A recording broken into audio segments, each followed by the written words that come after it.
अमित शाह की फाइल लेके पहुंचे राहुल गांधी, शाह होंगे बर्खास्त, बीजेपी सरकार के खिलाफ एफआईआर की मांग। क्या राहुल गांधी ने बीजेपी सरकार के खिलाफ अब आर पार की लड़ाई छेड़ दी है? क्या राहुल गांधी के एक कदम से अमित शाह की मुश्किलें बढ़ चुकी है? आखिर ऐसा क्या हुआ कि राहुल गांधी संसद से सीधा थाने पहुंच गए? क्या पैलेट गन के सवाल पर अब अमित शाह को जवाब देना पड़ेगा? इस रिपोर्ट में मैं अब इन सभी सवालों का जवाब दूंगी और साथ ही बताऊंगी कि अमित शाह की मुश्किलें किस तरह बढ़ती नजर आ रही हैं और साथ ही दिखाऊंगी कि राहुल गांधी एफआईआर और शाह के खिलाफ क्या सबूत लेके थाने पहुंचे हैं। नमस्कार, मैं हूं अंजलि यादव और आप देख रहे हैं पीआरबी।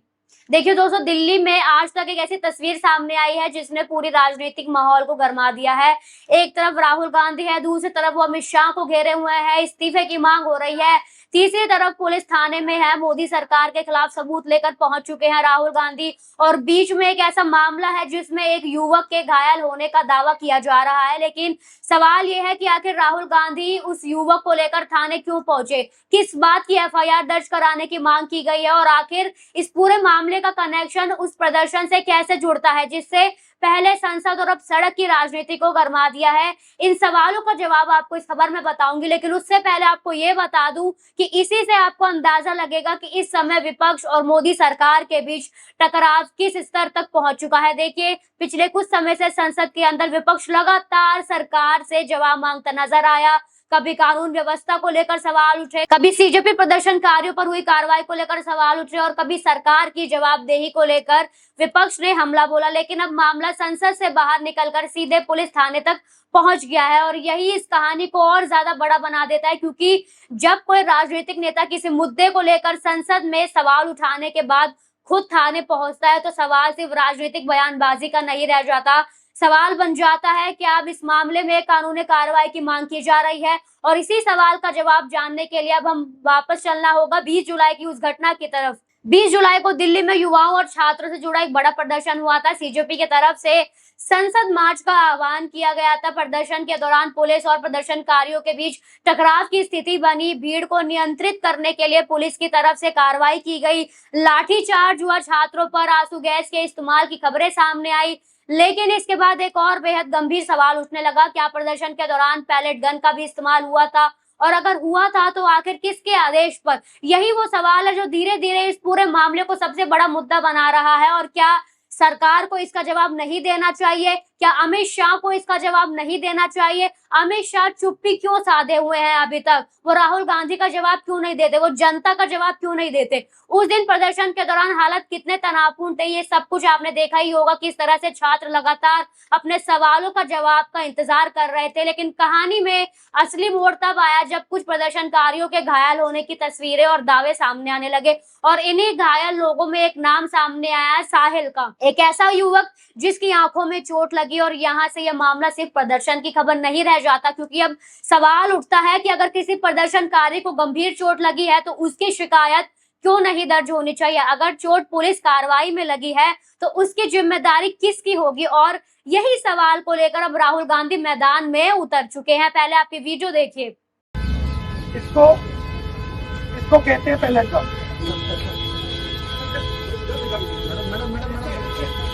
ठीक है। और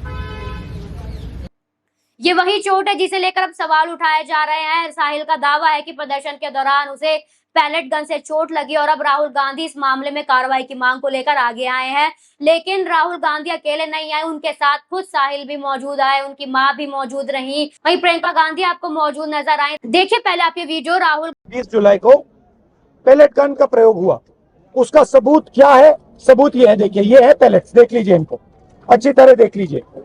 ये देखिए, ये है पैलेट्स।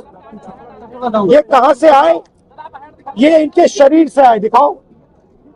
ये इनके यहाँ लगे छर्रे, 200 छर्रे इनके शरीर के अंदर है, 3 छर्रे इनके आंख में है। वो फाइल दिखाओ।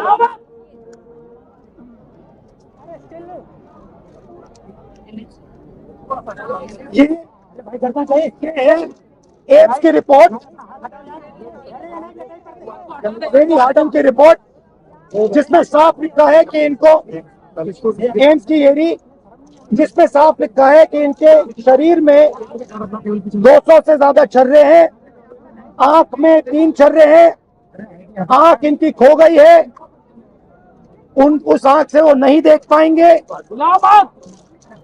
और इनके दिल के पास, बिल्कुल दिल के पास छर्रे हैं जो छुए नहीं जा सकते हैं। दिल्ली पुलिस ने कहा कि हमने छर्रे नहीं चलाए, तो एक ही सवाल है, अगर आपने नहीं चलाए तो किसी ने तो ये छर्रे चलाए होंगे, शायद किसी और ने इन पर छर्रे चला दिए, और अगर किसी और ने नहीं चलाए तो पता नहीं, शायद इन्होंने ही छर्रे चला दिए हों। मगर क्राइम तो हुआ है क्योंकि इनके शरीर में छर्रे हैं। गांधी ने गोली चलाने के ऊपर सवाल उठाए हैं सरकार पर, किस तरह से साहिल को चोट लगी है। उन्होंने पूछा है कि ये किस तरह की गोलियां हैं, ये छर्रे कैसे हैं, और यही से कहानी और ज्यादा राजनीतिक हो जाती है, क्योंकि राहुल गांधी का सवाल अब सिर्फ साहिल की चोट तक सीमित नहीं है। सवाल है, अगर पैलेट गन का इस्तेमाल हुआ तो किसने आदेश दिया? अगर आदेश किसी अधिकारी ने दिया तो उस अधिकारी की जवाबदेही क्यों नहीं तय होनी चाहिए? और अगर किसी युवक को चोट लगी है तो एफआईआर दर्ज कराने में परेशानी क्या है? और फिर राहुल गांधी ने वो कदम उठाया जिसने इस पूरे मामले को और बड़ा मुद्दा बना दिया। उनका वीडियो देखिए। हम सिर्फ ये कह रहे हैं कि एफआईआर दर्ज कीजिए, एफआईआर दर्ज कीजिए। हिंदुस्तान का एक युवा है, उनकी मम्मी यहाँ पे ज्योति खड़ी है, उनके पिता दीपक है, साहिल है ये, और हम सिर्फ ये कह रहे हैं कि प्लीज एफआईआर दर्ज कीजिए। अंदर से हमें बताया जा रहा है कि देखिए ऊपर से ऑर्डर आया, एफआईआर नहीं हो सकता है। सिंपल सी बात है, जब तक एफआईआर नहीं होगा तब तक हम यहां से नहीं हिलने वाले हैं।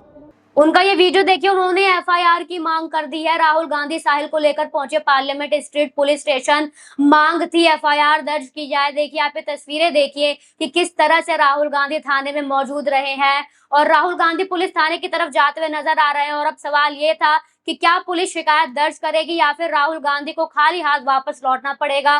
थाने के अंदर राहुल गांधी और उनकी टीम ने शिकायत दर्ज करने की कोशिश की, लेकिन यही से मामला फिर विवादों में आ गया, क्योंकि एफआईआर दर्ज कराने को लेकर सवाल खड़े हो गए। और इसके बाद राहुल गांधी ने थाने के बाहर बैठकर विरोध भी जताया है। उन्होंने साहिल के साथ एक प्रेस कॉन्फ्रेंस टाइप का करा, उसमें उन्होंने ये बताया कि देखो किस तरह से ये छर्रे किसके हैं, ये किस तरह से छात्रों पर चलाए गए हैं, इसकी जवाबदेही किसकी होगी, हमें एफआईआर चाहिए। उन्होंने कई सारे मुद्दों पर बात की। अब जरा इस पूरे मामले को राजनीतिक नजरिए से समझिए। राहुल गांधी लगातार मोदी सरकार पर, अमित शाह पर सवाल उठा रहे हैं, और इस बार सवाल सीधे कानून व्यवस्था और पुलिस कार्रवाई से जुड़ा है। राहुल गांधी का कहना है कि अगर किसी प्रदर्शनकारी को चोट लगी है तो उसकी शिकायत दर्ज होनी ही चाहिए और जिम्मेदारी तय होनी चाहिए कि किसके बिहाफ पे चोट लगी है, किसने आदेश दिया।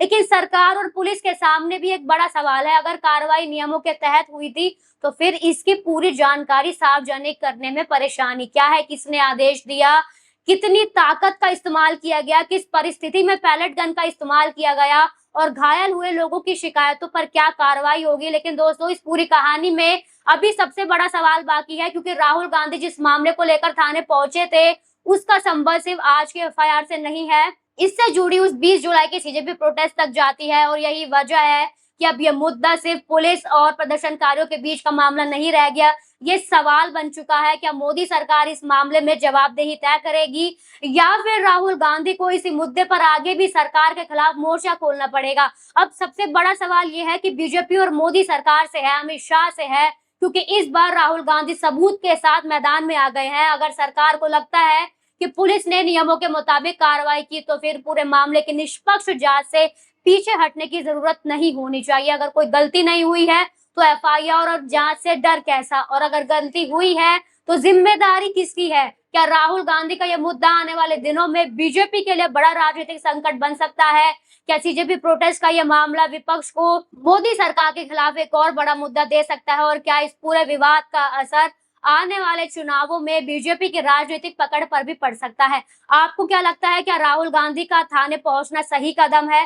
क्या इस मामले में एफआईआर दर्ज होनी चाहिए? और सबसे बड़ा सवाल, क्या पैलेट गन मामले की जवाबदेही तय होने तक राहुल गांधी को मोदी सरकार के खिलाफ अपना आंदोलन जारी रखना चाहिए? और क्या जाएगा अमित शाह का इस्तीफा? आप अपनी राय हमें कमेंट सेक्शन में जरूर बताइए। वीडियो पसंद आया हो तो लाइक कीजिए, शेयर कीजिए और चैनल को सब्सक्राइब जरूर कीजिए। धन्यवाद।